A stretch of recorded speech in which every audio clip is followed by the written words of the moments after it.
Hi everyone. Um, I'm gonna go through this one quickly because I gotta get going in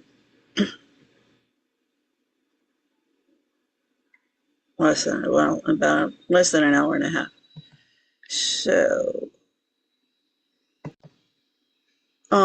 what I wanted to talk about today or this morning is this is basically for Andrew Brettler.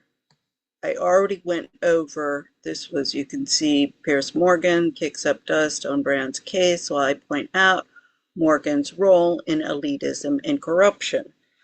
Um, you know,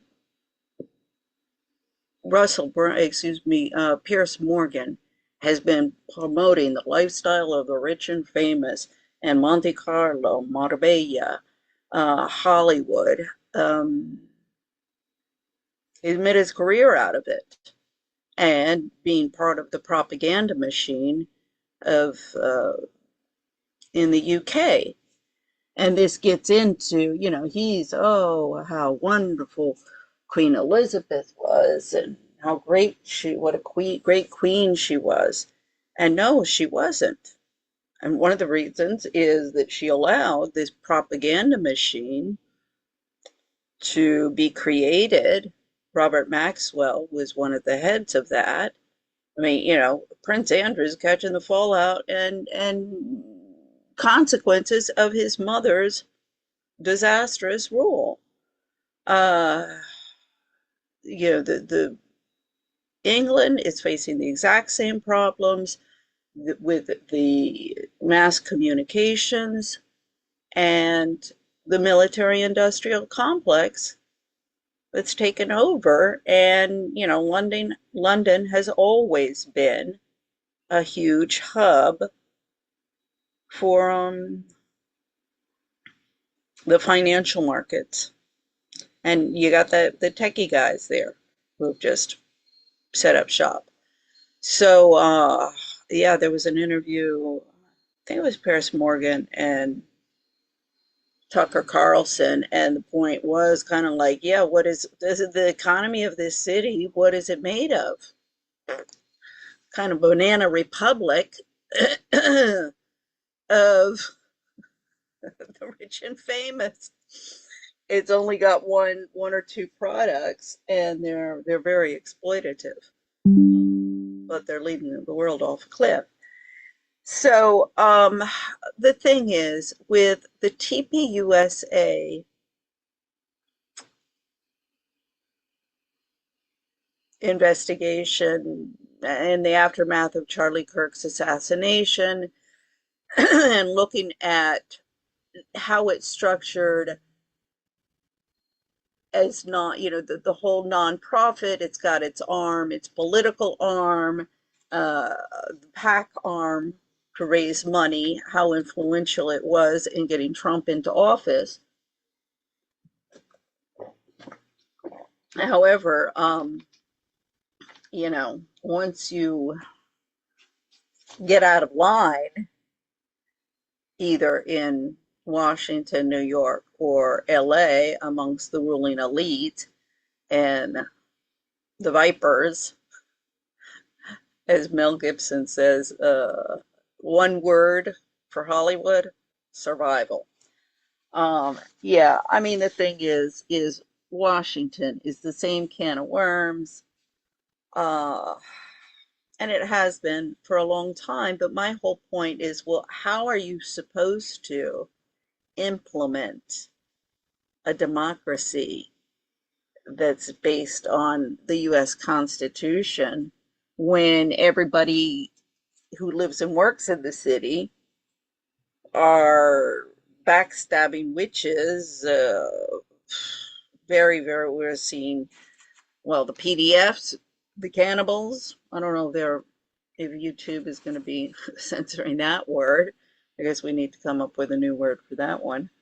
Um, Code word. See, this is why they come up with these code words, all these secret societies. I mean, that's one of the problems with the Charlie Kirk assassination investigation. by all the podcasters. It's been more a competition who was going to get the next scoop rather than really working together to try and figure out what's going on. The only thing anybody agrees on is it wasn't the lone shooter, Tyler Robinson. Uh, and the what's raising eyebrows and suspicion, I mean, rightfully so. Erica Kirk is acting like a victim, whereas her and TPUSA's behavior and wanting to sweep it under the carpet, but it's not even that because, as I've said, Ethel Kennedy, that was her reaction, and all of the ladies in the Kennedy family, um, their reaction to JFK and RFK's assassinations. Bobby Kennedy Jr., I believe, is the only one who has pushed and really pushed. I mean, it's him that has really been behind the the the desire to know exactly what happened, who killed his father. It wasn't Sirhan Sirhan. And he's come out and spoken about that. I mean, if Bobby Kennedy's, you know, he did not kill my father, it was a bullet from behind, I think you can believe him. Like, but the what people should, be like, well, why wouldn't anybody else in the family want to know? Well, they don't want to be involved in any unpleasantness. I keep on pointing to the murder of Ann Woodward's husband, a Capote Swan, after dinner at Wallace Simpson's house and the deposed gang, on Long Island. She shot her husband because he was going to leave her. I mean, both were philandering. Both was, this was the Capote Swans, New York, Manhattan, everybody, the role models, and everybody's been following that role model to its excess with like Kim Kardashian and Paris Hilton. And I mean, it started with Cornelia Guest, who was CZ Guest's daughter. Anyway, Ann Woodward killed her husband. Her mother-in-law intervened and made sure that the local police, Long Island police, covered that up and it avoided the scandals for the family, in order to avoid any unpleasantness.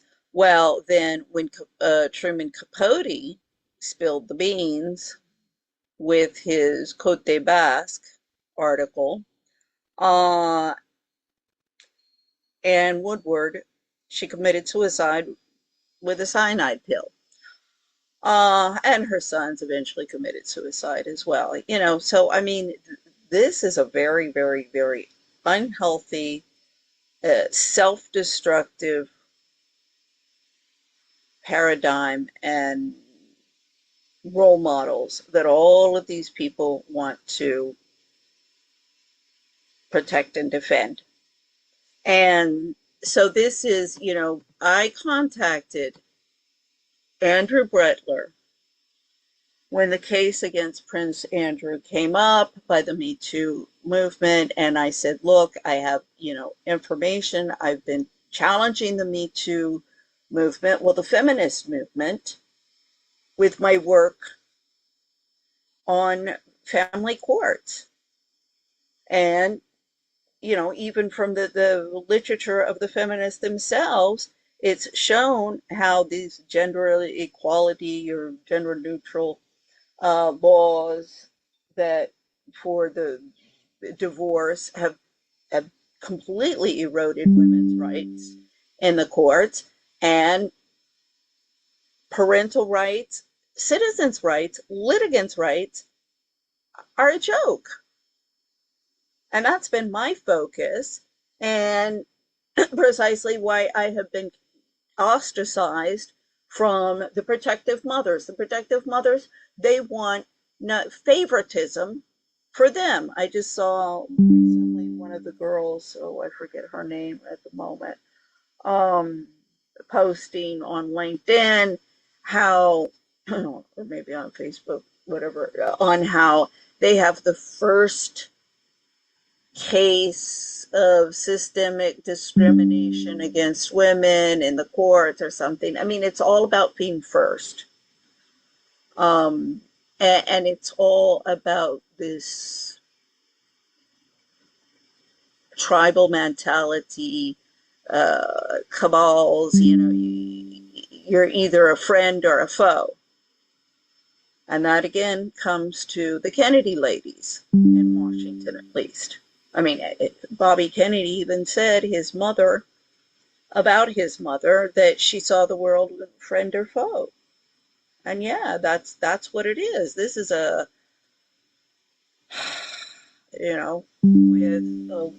didn't put this book there. The book by Susan Shapiro Barash Shapiro, about shipping the prom queen. The women are just vicious and backstabbing each other. All the few women feminists, Phyllis Chesler, Anne Marie Slaughter, Susan Shapiro Barash, that have written about the backstabbing and how women are not working together, and we're supposed to bring in women into the labor markets, and to political and commercial institutions is going to improve society. No, it's completely destroyed it. Not only has it left a complete void in the social institutions, but the power-hungry witches that are getting into the political and commercial arenas are psychopaths. And now we got a problem of them sexually harassing the men and the women. I mean, I contend it is sexual harassment, even if it's woman on woman, and it's not, lesbian, because it is sex-based. It's gender-based. God, they don't even know if they're a woman or a man these days. So, they're going to have a hard time with that shit. I mean, this has gone crazy, and that's why everybody wants to shut me up. Now, why I'm not getting any support from any of the men, the answer lies is no, they've been more than happy to have all of these promiscuous women all over the place. And then when, if they get tired of one wife, well, then they just throw her out with the trash, and get a new model. So here we're going to listen to these guys talking about Mel Gibson. Mel Gibson was really one of the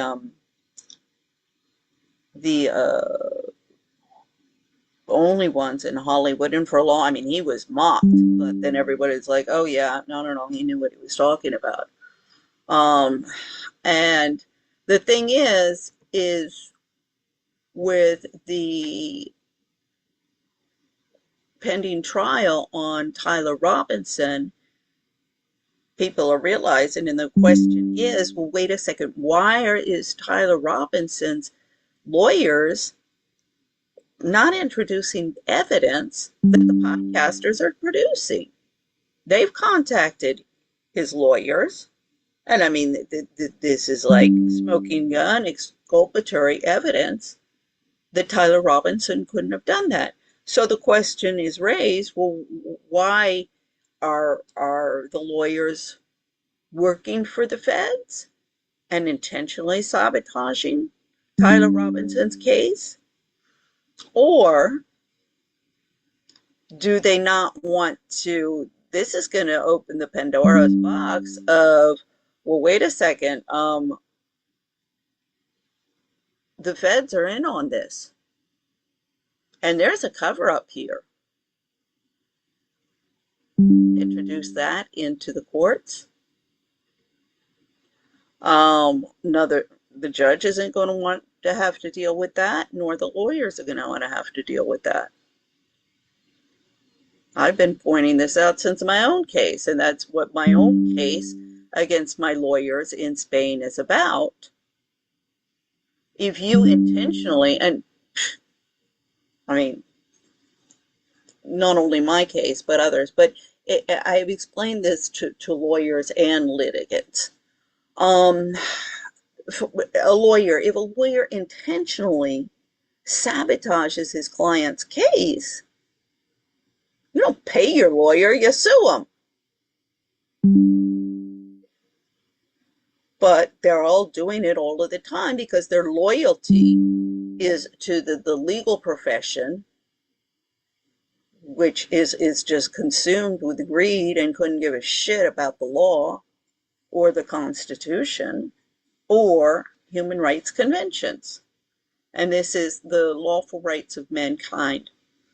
Um, Paul Sygart, his great great grandfather was Rudy Singer Sygart, and he was responsible for the crash of 1929 in Austria, the financial collapse.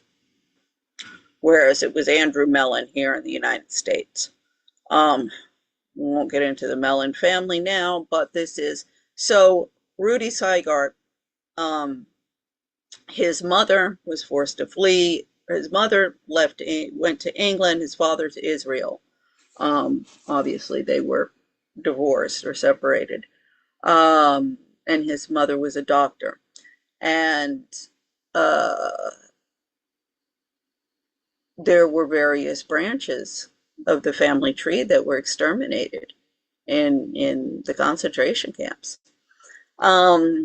So he was a UK barrister, Lawful Rights of Mankind, and the book review that was written on his book, which came out in 1985, it was Alexander Joel, law student at that time, later on became a lawyer for the CIA Civil Rights Division. Go figure.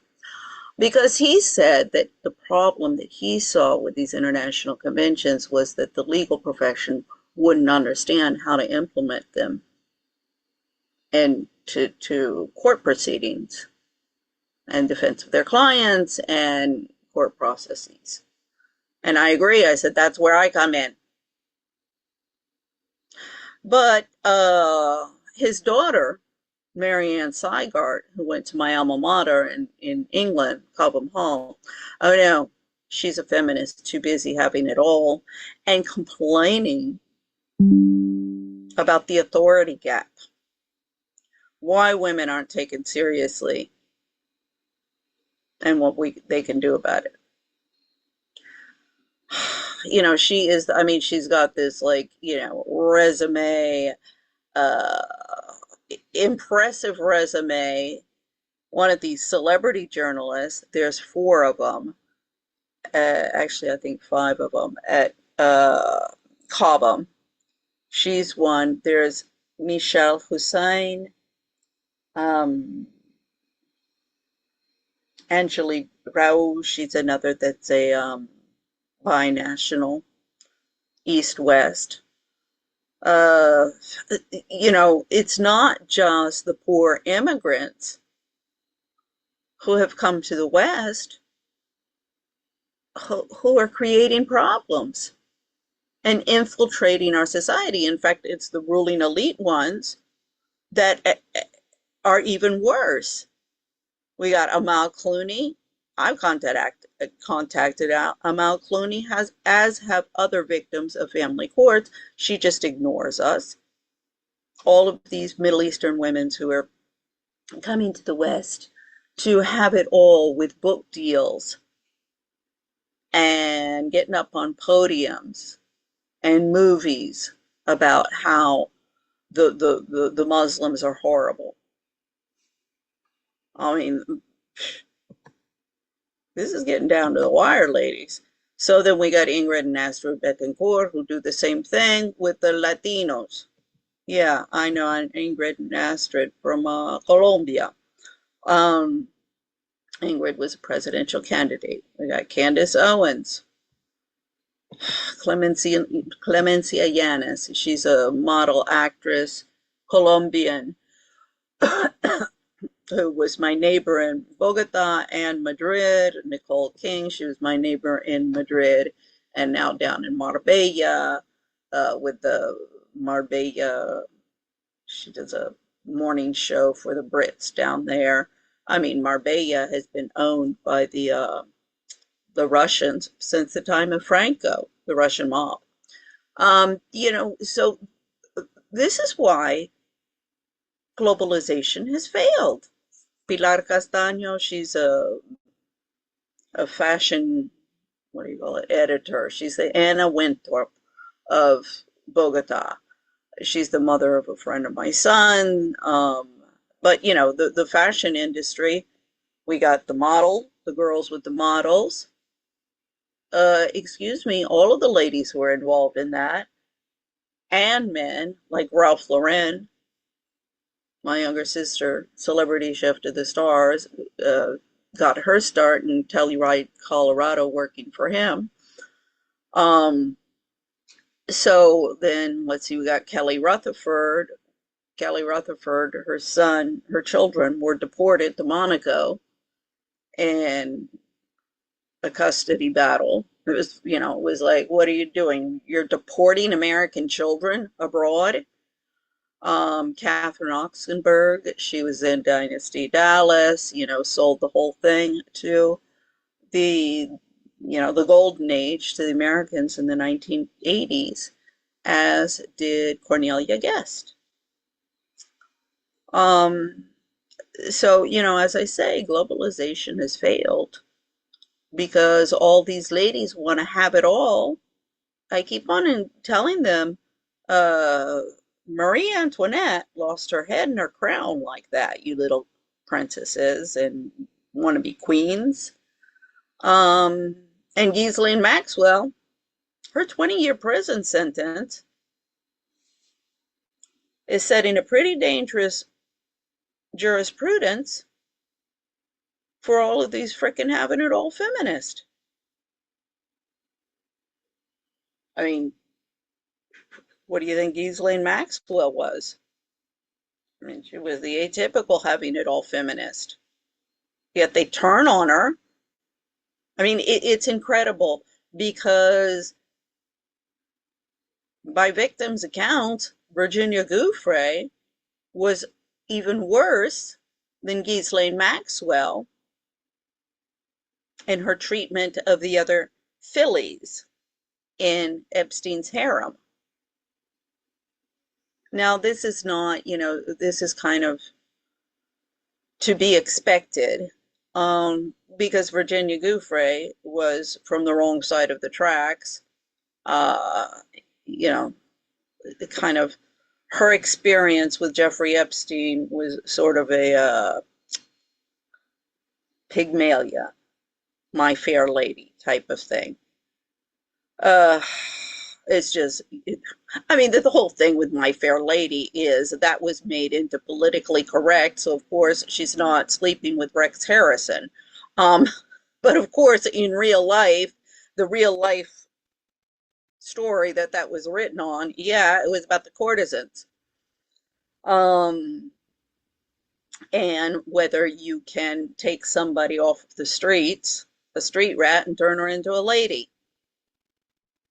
Well, the whole point of the movie, My Fair Lady, I mean, it was done in a play and all sorts of, but the whole point of that was, she was a lady to begin with. It wasn't the finery, it wasn't the fine clothes or fine manners that made her into a lady. At the beginning, she thinks when they're taking off her clothes and trying to bathe her, that they're preparing her to send her into the bedroom of this man. She's a good girl. I'm a good girl. I'm a good girl. So, it was all very Hollywood style, but the point being, yeah, she was a lady to begin with. So this is what I keep on pointing out to all of these little ladies who have canceled me, and I no longer have a mansion, give fabulous parties, and I've been thrown out onto the streets and can barely keep a roof over my head and live in a shithole and, you know, keep on getting fired because of my competence. And I make everybody around me look bad. I mean, look at my LinkedIn profile.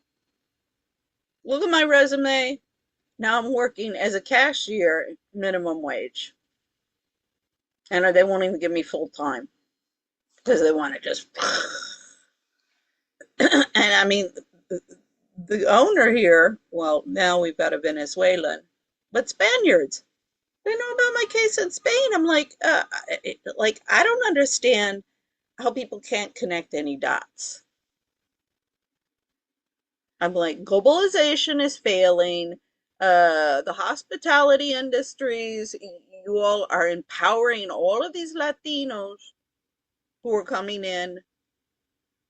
I mean, the restaurant industry is notorious for their employment of the illegal immigrants. So anyway, let's get going with this.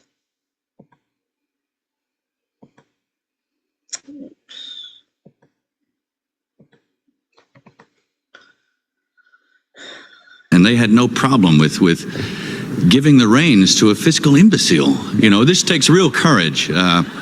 And everyone laughed because he made them all very rich. But if you were paying attention around then, there were signs he saw Hollywood very differently than most people who'd made it to his level. In 1998, Playboy did an interview, and buried in all the usual promotional stuff about whatever film he was selling, he said something that did raise some eyebrows. He talked about a producer, but he wouldn't name him, whose entire philosophy about women on film was this.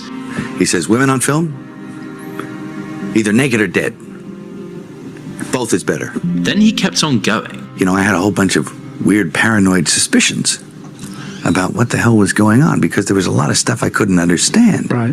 And I formed a bunch of opinions about the town and about the people in it. He's trying to be very delicate. We're like, surely that couldn't be because a whole place can't be like, you know, Weird Town, you know, where the stranger wanders in and all the people are in the bar and they all shut up when he looks at them. And then you go away and you think, no, I was wrong. I mean, that's insane thinking. I'm paranoid. I imagined that stuff. And then you find out later on the track that you are exactly on track with a lot of this stuff. They ask him about the social contract in Hollywood, and Gibson explains, you can't get mad. You can't let it get you because you have to make a deal with everyone else, and it's almost unspoken that you are going to be f***ed over at some point by people who you may have done something nice for. He also tells a surreal story about meeting Christopher. I mean, it's a, you know, I keep on comparing it to Highlander. This is a game of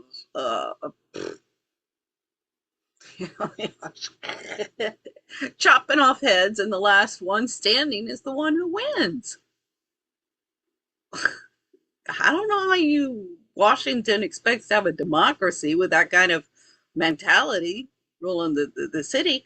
Also, if you had some lawyers who would go after all of these criminals, well, then it wouldn't be going on.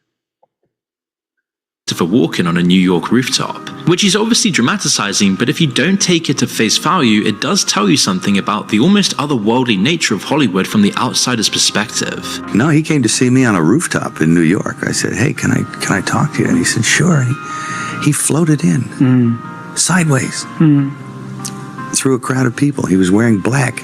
And it was like one of those old vampire movies where they don't walk, but they glide. And he was a dancer, you know, so he has you know, graceful. And my assistant was there, and he left because he couldn't stand it anymore. The air had turned cold. This was when Gibson was in the spotlight 24/7, and he was already letting on about some of the industry's practices. He was trying to articulate something that had remained unspoken. His reputation was very much a lovable rogue or a loose cannon, so nobody really paid attention at the time. He was also making everyone way too rich for them to bother with what he was saying in magazine interviews. But maybe he could see it more clearly because he wasn't made in Hollywood the way most people at his level were. He wasn't some Nepo or Hollywood adjacent. His family moved from New York to Australia when he was just 12 after his dad won a workplace injury settlement. He had no connections and no industry parents carefully managing his rise. He studied acting because his sister... That's very impressive. He knows something, but everyone was just so focused on the success they weren't listening. So you drop that type of dime in today's world,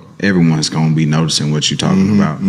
to fill out the application without telling him. Then Mad Max turned him into a global star before he even learned how the system truly functioned. Mad Max came in clutch, and it happened in the most Mel Gibson way ever. He'd been in a bar fight the day before the interview he didn't even want to go to, and his face was all bruised and swollen. He looked like the perfect post-apocalyptic tough guy, and not long after, he got the job. Mad Max absolutely smashed the box office, and he became a star. Relocating to Hollywood was just the next logical step. So the peculiar thing here is that by the time he showed up in LA for the film Lethal Weapon, he was already famous. That matters because he didn't owe anyone. He didn't have to spend years figuring out which executives to flatter or when to shut up and smile. Most people who make it to Gibson's level learned early. The Weinsteins and Epsteins and... Googling it. Steve. Oh yeah, that's a real picture. They are at the Windsor Castle in 2006 at the 18th celebration of Prince Andrew's daughter. It gets deep. You can't deny that it's true now. We got photo evidence. We got a breadcrumb trail. Most people who make it to Gibson's level learned early that you treat the industry like a religion. You never forget that access requires submission. Gibson missed that entire education. But he did have some very real personal problems that began to unravel. His drinking is getting worse. His marriage is falling apart. His behavior is bordering on too eccentric, posing a risk for those around him. He also began making a name for himself as a homophobe and anti-Semite after a series of drunk conversations. And then he decides he's going to make a movie that's basically designed to detonate every relationship he has in Hollywood. I'm of course talking about The Passion of the Christ. In 2002, he was planning a film about Jesus getting tortured, initially planning to shoot it entirely in Aramaic and Latin, dead languages that nobody can really understand. He didn't even want subtitles for it. So he starts taking meetings, Fox, Universal, Warner Bros, Disney, every major studio, 7 in total, and none are interested whatsoever. Part of it is about the commercial concern, but there's something else making studios nervous before he's even shot a single frame. The National Director of the Anti-Defamation League said, quote, "By all appearances, Mr. Gibson has moved ahead with his plans to base his film based on the traditional passion play narrative that blames Jews for the killing of Jesus. For those who will see this film, the poisonous accusation that the Jews were responsible for the killing of Jesus will be unambiguous and clear." Gibson's already got baggage here. Isn't that a biblically accurate? I believe it is. Is that not a biblically accurate telling of the story? Yeah. Of what we're supposed to believe as Christians? I don't understand why people would get offended at the truth. I don't know why either. You know what I think they get mad. They say it was the Romans, but it was really both.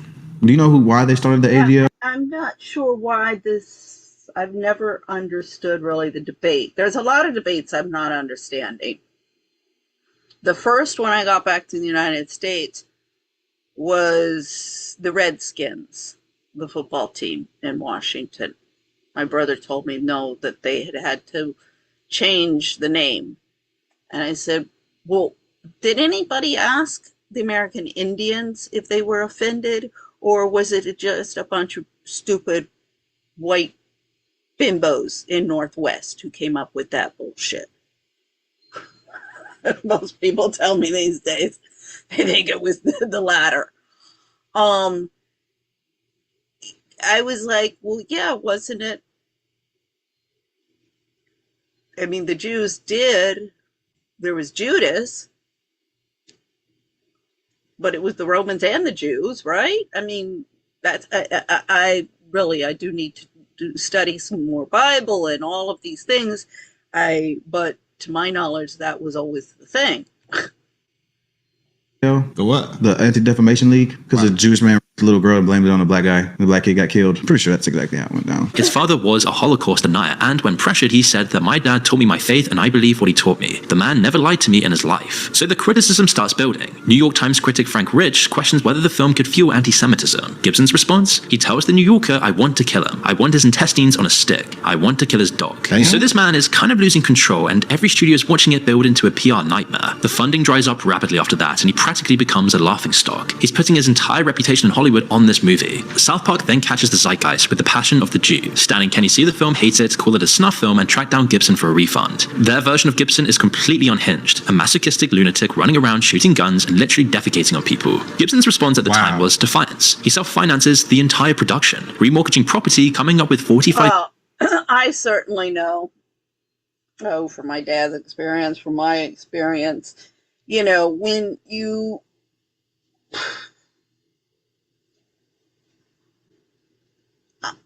have a vision, when you, as Candace Owens says, when know.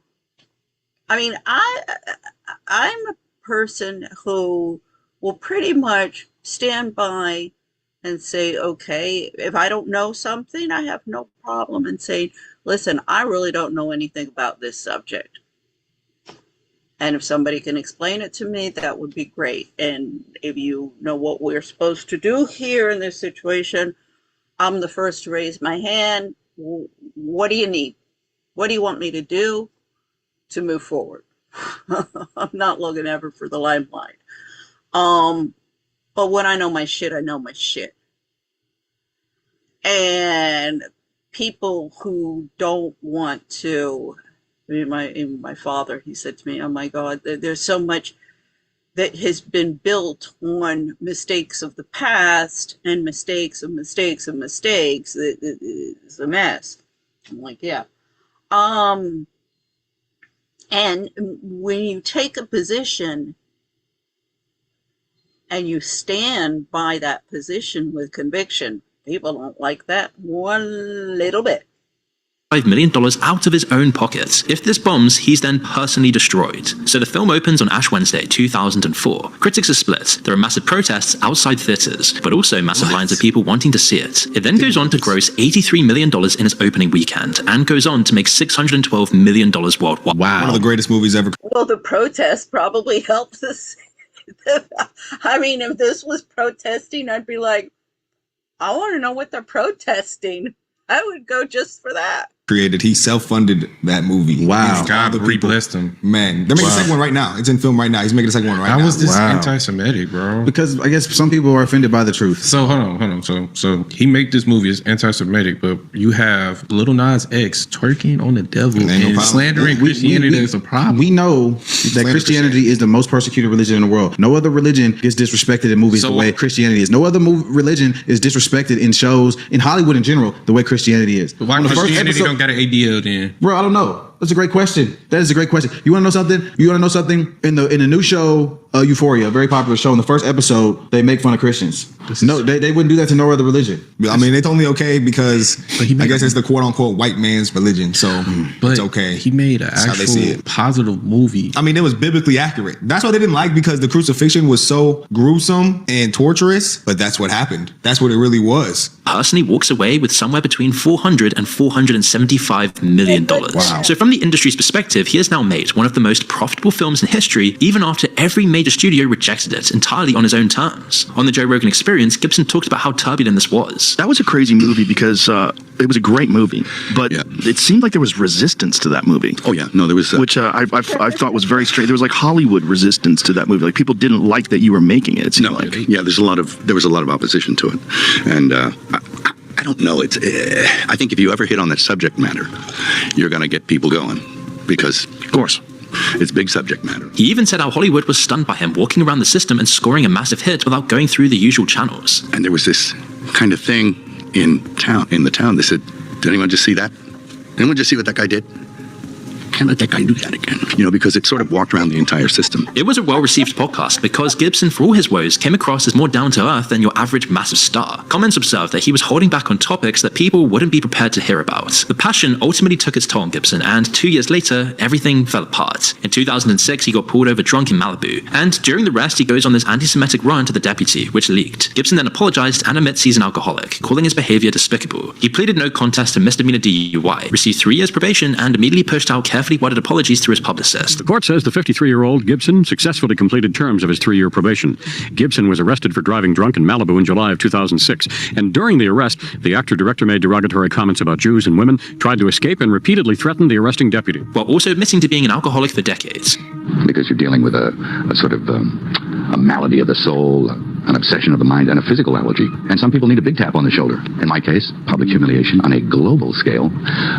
seems to be what was required. But it was all just damage limitation, and the industry's response is instant and total. To everyone who criticized his views, this DUI and his unsavory rant that accompanied it was just the smoking gun. Apocalypto, a film he directed and one of his best, was already in post-production, and its release was pushed back to avoid negative press. But after that, the upper echelons of Hollywood were closing ranks. Soon after, Ari Emanuel, one of the most powerful agents in the industry, publishes an open letter calling for everyone to boycott Gibson. Quote, Hollywood should not do business with Mel Gibson until he demonstrates a real understanding of the harm he has caused. Being drunk doesn't make you say things you don't believe. It makes you say things you already believe. If this industry looks the other way, it sends a message that success excuses hate. And then things got worse. In July of 2010, Mel Gibson then found himself at the center of another major scandal when audio recordings surfaced from a phone call with his then partner. In the recordings, Gibson makes an explicitly racist remark suggesting that if she was assaulted, it would be somehow her fault. In the same conversation, he's also heard threatening to burn down her house while she was inside of it. And apparently there were actually some 35 minutes of deranged phone calls that leaked to the press in total. I don't walk around in tight clothes. I stay at home for most of the time. Public and it's an embarrassment to me. You look like a bitch on heat, and if you get by a pack, it's only your fault. All right? Oh, wow. Because you provoked it. A reporter to the people that take fucking money from the wetbacks, okay? Oh my gosh. Pat in the side of the head. All right? You just bat? I'm putting out platoon up. Rose got you. Goodness. You understand that? Because I'm capable of it. You understand? The fact that she recorded all of this says a lot. And that's bad. Took a pause on that. He's got a history of wilding. So let's get this straight here. Mel Gibson, I believe, is still definitely a Christian. This is Exhibit A of why Christians need Jesus, because we all do wrong. Now, he has also talked about how his faith has gotten a lot stronger recently. So that was probably one of those times where the alcohol was taking over. Spirits will get on you and cause you to do things that are, well, as we just saw. But no excuses, that was dead wrong, all the way wrong. Those 6 years of major scandals shattered Mel Gibson's career. Nobody would touch him. From 2006 to 2016, Mel Gibson appeared in one film called The Edge of Darkness, a film where he plays a man who discovers that powerful institutions are conspiring to cover up crimes, and he's the lone truth seeker willing to die to expose them. Whether intentional or not, it was a perfect mirror into how Gibson saw himself. Around that time, accusations of game playing surrounding Gibson's exile from Hollywood began to surface too. When Ari Emanuel published the thing about the phone call and the recording, yeah, what he said is horrible. But when I was going through my whole divorce and I saw the tactic of my ex-husband, I mean, he even one time called the cops because he wanted to take, it was a school night, he wanted to take the kids to a football game, which started at like 10:30 in Madrid. You know, I was like, no freaking way. They're not going to be in bed before 1 o'clock in the morning. They've got school. No way. And he was doing it to just, this is the typical tactic. He's going to establish, he's going to do whatever he wants, whenever he wants. And this is kind of the what goes on with the custody battles. And this just has no place and should be completely, you know, lawyers, judges, and everybody should not be allowing this type of behavior. So anyway, he calls the cops, and the cops come in, and he's like, what's going on, lady? Because I'm like, well, I'm fixing dinner. You want to come in here? Fine. Like, why is he calling the cops? I said he wants to take the kids to the football game, and I'm not, we're going through a divorce, and this is just the typical, he's trying to get me to get really pissed off and start screaming and yelling, and then you all come and we're both in an altercation. You find us both screaming and yelling, maybe hitting each other or whatever, and we both get arrested. Yeah, I had studied the tactics. I was getting, you know, wise enough into the game. I had been thrown in it completely by surprise, but I was wise enough. And I told him, I said, this is just to try and anger me and stuff. He's like, we shouldn't be here, lady. I said, you tell him that. Like, see, this is how you should handle this, and not like, well, okay, you're gonna get drunk. Honestly, you're gonna scream and yell like Mel Gibson and say things that you shouldn't. But anyway, you know, so at that time, that was the time when the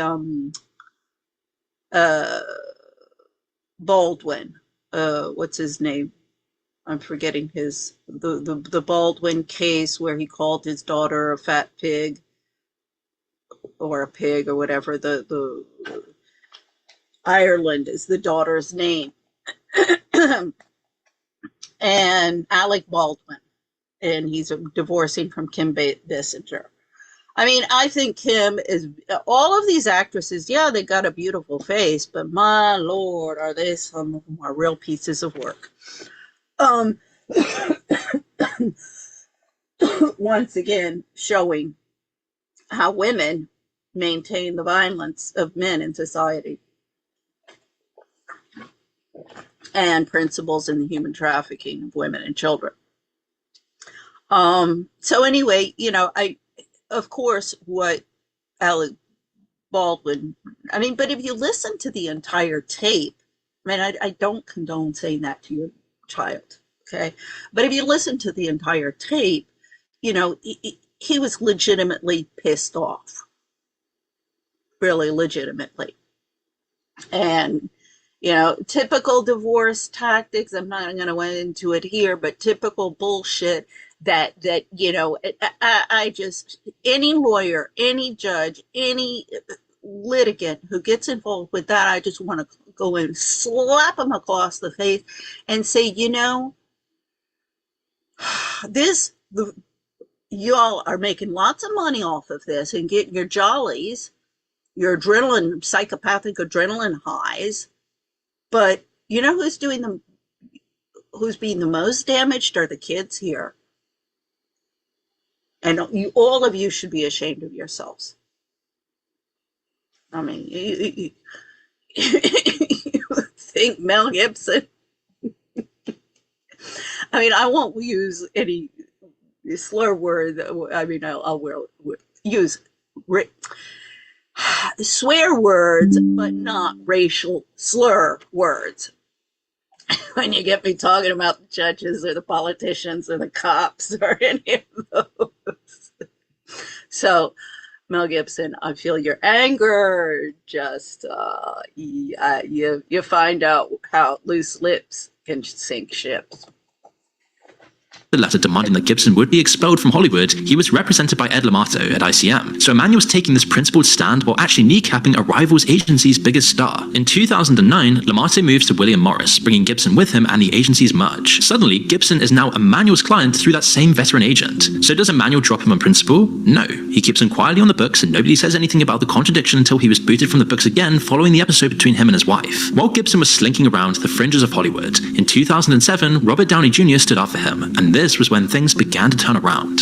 I humbly ask that you join me, unless you are completely without sin, in which case you picked the wrong industry, in forgiving my friend his trespasses, offering him the same clean slate you have me, and allowing him to continue his great and ongoing contribution to our collective art without shame. Jodie Foster and Whoopi Goldberg also publicly defended him. Whoopi said that he spent many days with her kids and that he categorically wasn't racist. But I know Mel, and I know he's not a racist. Oh, really? Yeah, I do. But I can't sit and say that he's a racist, having spent time with him in my house with my kids. I can't say it. He was going through intense therapy at the time. Wow. Whoopi is a completely different person. Bruh. This is back when she was doing business with Trump. Wow. Singing a completely different tune. She was keeping it real. Man. She don't keep it real no more. Not at all. You think she would say that if he was in the same position today? But I still have this, and I got fired over this question. This is ludicrous, but I still have this question for the African American community, the Black community, because I think it's really only African Americans. I don't think this is a term that they use in Africa. But the N-word, why do they use it all amongst themselves? And it's perfectly okay. It's used continually. And it's okay. Yet when a white person uses it, it's all of a sudden super bad. I fail to understand. If somebody calls white trash, that person's white trash, I'm like, yeah, they are.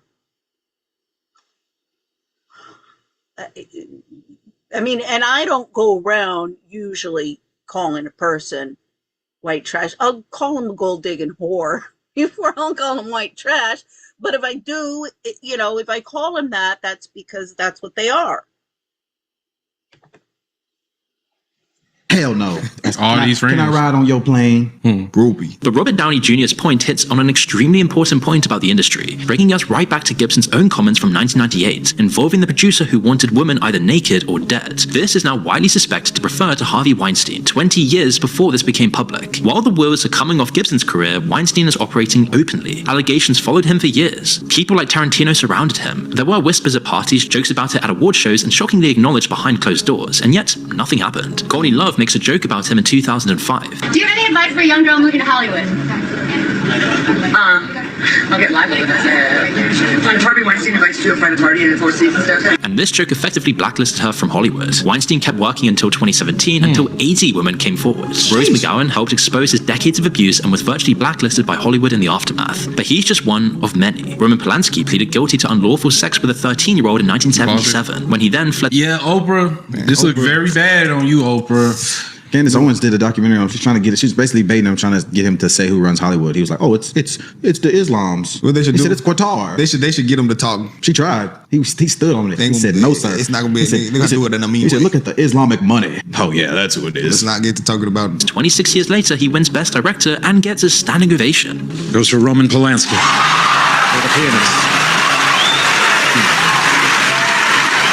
Woody Allen faces allegations from his adopted daughter. Court documents later show nearly 100 meetings with Jeffrey Epstein. But he's never left the big time and still regularly makes blockbusters. Wow. Filmmaker Bryan Singer faced multiple allegations and settled lawsuits, yet he kept on getting hired. Bohemian Rhapsody won 4 Oscars not long ago.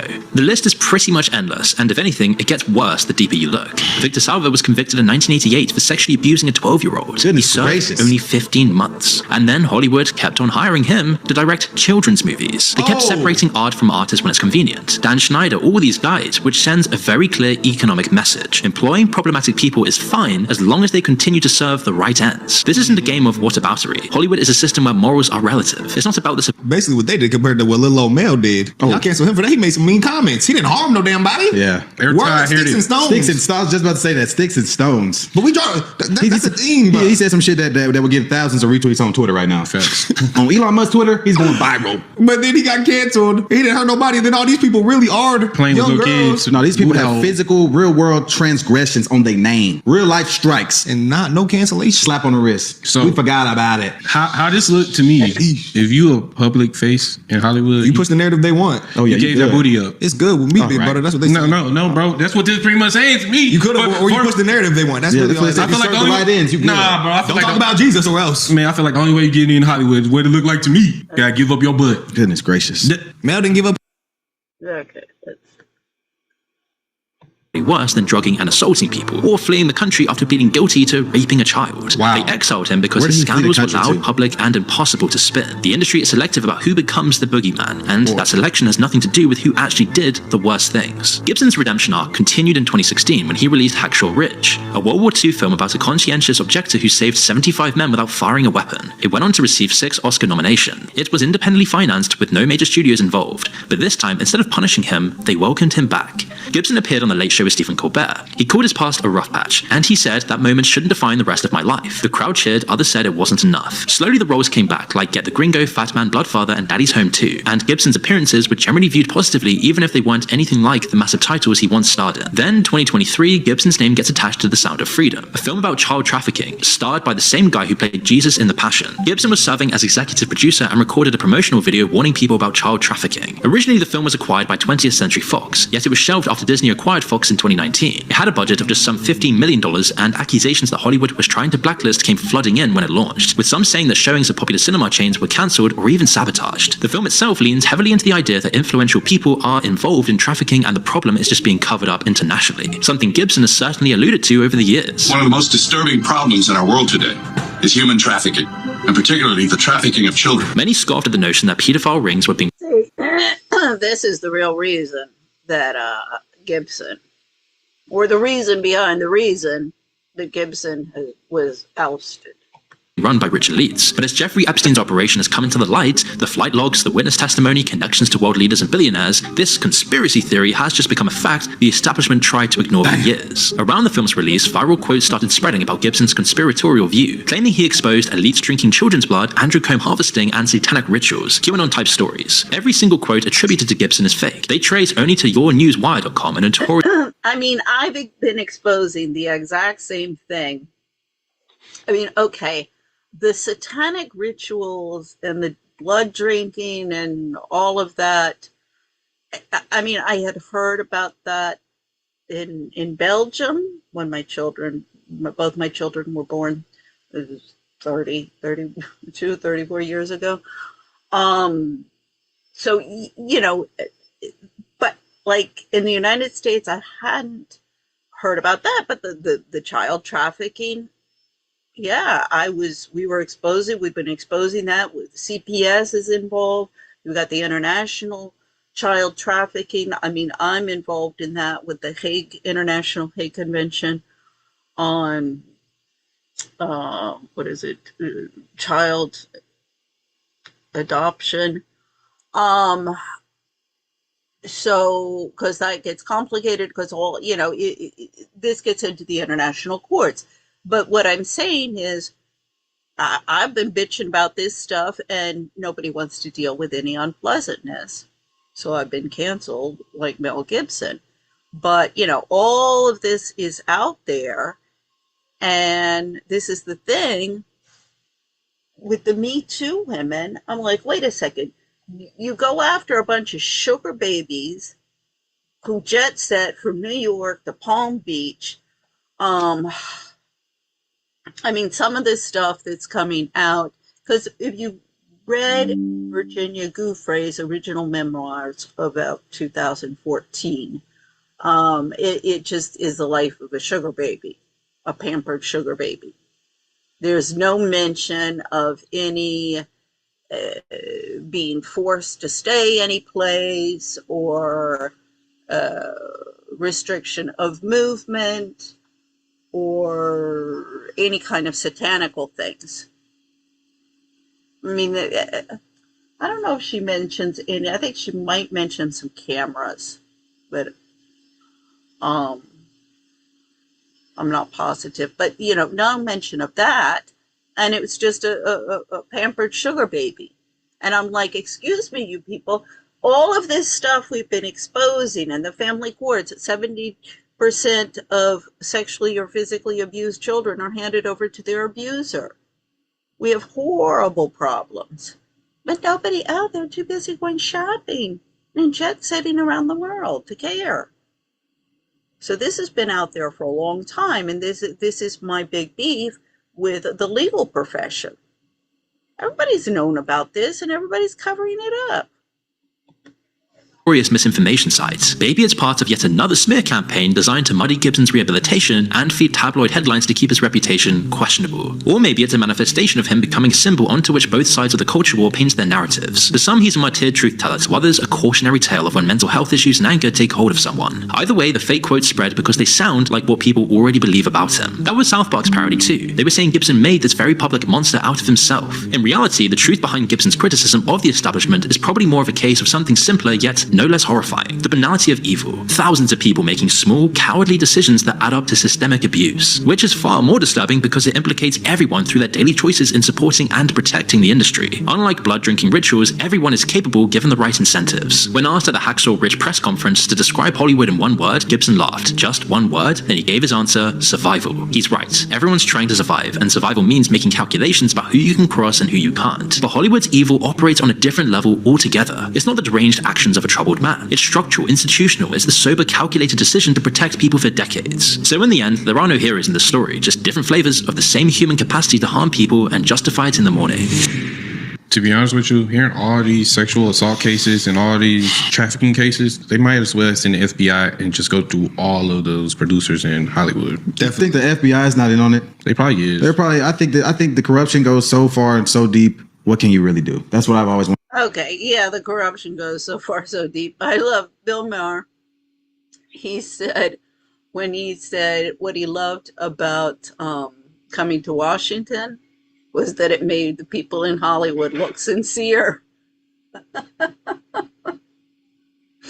I was like, oh yeah, the narcissists, the psychopaths, the crazies. They're running neck and neck. It's a competition between New York, well, Manhattan, DC, and LA. Oh, we can throw, but see, Palm Beach, that's where they usually all go to vacation. So, um, so, anyway, yeah, it's a real cesspool, but it's not that there's nothing can be done about it. And in fact, if we don't do something about it, this is going to end up in a bloodbath. Another, like Mel Gibson's movie, we've got several. There's Braveheart, and then there's the what's the one? The American Revolution one. I forget. Yeah. Yeah, Mel Gibson. I think we need to clean up. Come over to DC, help me a little bit, and I promise you I'll clean up both DC, Hollywood, and LA. Hey, excuse me, and New York. Because even when, now you guys, you can go pull up the video. Even when they first announced, we're going to release the Epstein files, I knew it was lies. I was like, if this is what they say it is, which I truly believe it is, we're never going to get the truth. And there's a reason why we haven't got the truth even to this day. Because the corruption goes deep. There are billionaires involved. The left says what? Tax the billionaires. The billionaires are ruining the world. The billionaires, the rich and powerful, the elites. And the problem, the ruling elite. I mean, and everybody who becomes part of it, we've seen social mobility, the dangers of social mobility, is the people who replace the old guard or are usually worse than those they're replacing and those they've been criticizing. Okay, so if you believe that, you have to understand the system is going to protect them. They have the money. Money is power, power is influence, and that can take you a long way. Even wasn't Epstein connected to Harvard? Yes, he was donating to their research and all type of stuff. Even these schools that you guys are getting your ideology from, these people are connected to this stuff. We know it. And they know it. Trans and all that stuff. I mean, you just have to understand, like, Sodom and Gomorrah. What can we do as people? I don't know. Spiritual. As regular individuals with no backing, we're cogs in the machine. We're living in a simulation and it's controlled. What can we do? There's nothing we can do. Jesus is going to return and there will be no more grace. And it says there will be so much blood that when a horse stands up, the blood will go to the horse's neck. That is how many people will be slaughtered when Jesus comes back. And that's what's going to happen to all those people. And then they will burn in the eternal lake of fire where there will be weeping and gnashing of teeth. So vengeance is the Lord's. This looks like Sodom and Gomorrah. This looks like the worship of Baal. This looks like human sacrifice. This looks like all of these things. Hey, I'm just saying, guys, what can we do? That's what's gonna happen. Vengeance will be the Lord's. They're gonna pay. Oh, they gonna pay. Don't think they got away with this. Maybe in this, on this life, they got away with it. Oh, but they gonna pay. Ooh, are they gonna pay? It's gonna be woo. See, I don't know. All the hellfire stuff, It's gonna be bad. That being said, better repent. We gone. Okay, so that's we need to start having justified. Laura, I mean, she's one piece of work. So anyway, here real quick, the thing is when I started doing Andrew Brettler, looking into Andrew Brettler, Cherry Hill, New Jersey. So yeah, his family comes originally Poland. You had Poland, Ukraine. Poland, Ukraine. Over here, it was Austria. So that corresponds with the time that of Marianne Seigart's family. Because Rudy Seigart, as I had said, he was responsible for the financial collapse of 1929 in Austria, which of course set the stage for World War I, World War II. It's just history keeps repeating itself. So anyway, when the thing is, the significance of Cherry Hill, New Jersey was when I went to GW here in Washington. I often say the education that I got was a lot just in the social arena, because if I had gone to Georgetown, it was, all everybody was from the prep schools, the East Coast prep schools, or the majority, the bulk of it.